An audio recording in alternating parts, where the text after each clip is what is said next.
We're with France 24's Philip Turrell, and we're joined from New York City by sociologist Crystal Fleming, who teaches at Stony Brook University. Thanks for joining us here on France 24. Thanks for having me.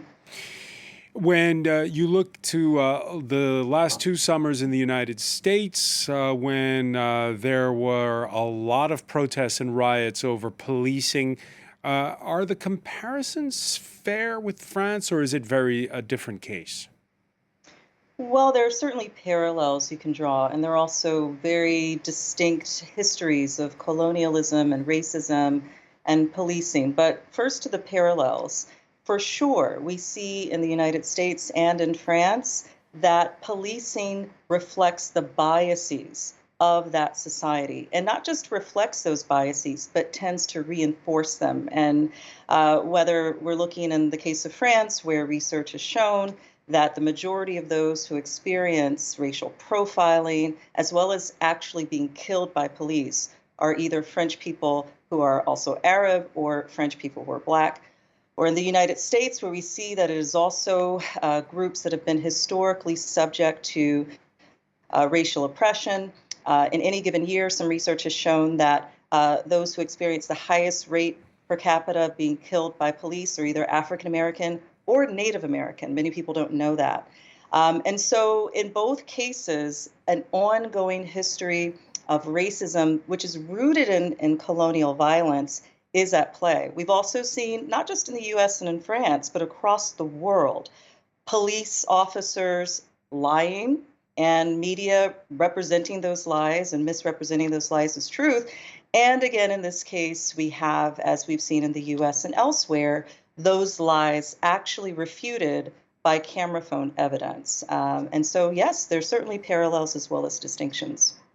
Of course, the biggest distinction is that police departments in the United States are decentralized, whereas here they answer to the Interior Minister. Yes, yes, that's absolutely true. And like many things in the US, things are decentralized and there's a lot of variation, not just across states, but cities and regions.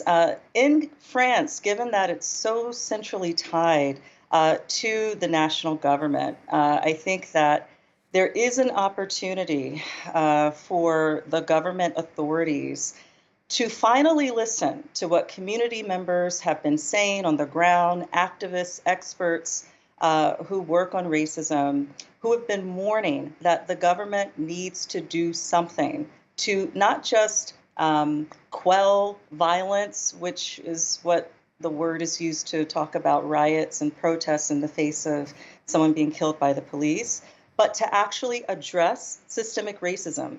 And addressing it starts with acknowledging it. And I want to be clear, I live in a country where there is relatively a lot more acknowledgement that systemic racism exists than you see in France. There's a lot more denial in France, even though we have that here, but that denial is institutionalized under the banner of kind of color blindness. We don't see race in a way that we don't quite see in the United States. And even in my country, where there's generations of scholarship, of acknowledgement, of public debate, of protests, it's still really hard to address. But you can imagine how much more difficult it is when you don't even acknowledge that systemic racism is real. Yeah, under France's secularism, Philip Turrell, the state is blind to people's color and creed, on paper at least. It's interesting what Crystal Fleming is saying because France has trouble recognizing institutionalized racism.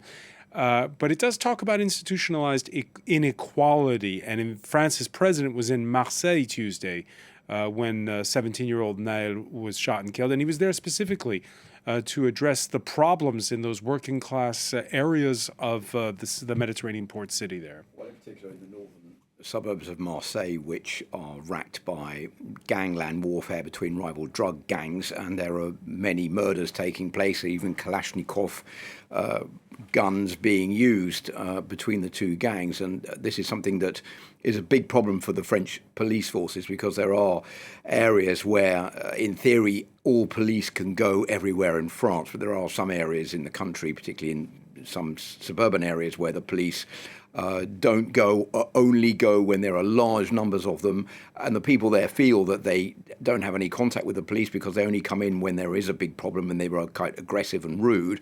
There is no proximity police. That's been whittled down or almost done away with.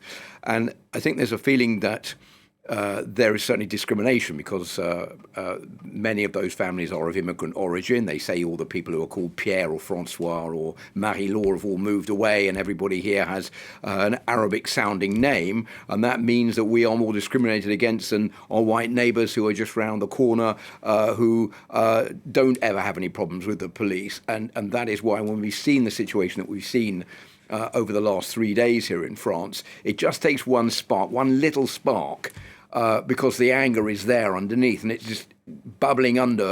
It doesn't really go away. There is a solution found in the short term, but it's still there. And then you have another spark that comes along, the death of a youth, and it all but boils over all over again. The big problem that the government has is how to put a lid on it. And they don't have a rapid solution because there are all sorts of different problems that are coming out at the same time to do with racism, to do with unemployment, to do with conditions that people live in, and systemic racism. And they have to find a solution to that, and it's not easy, and that's why I think the government is so worried tonight. Putting a lid on it or changing the dynamic, even better. Philip Turrell, many thanks. I want to thank Crystal Fleming for joining us from New York City. Thanks for having me.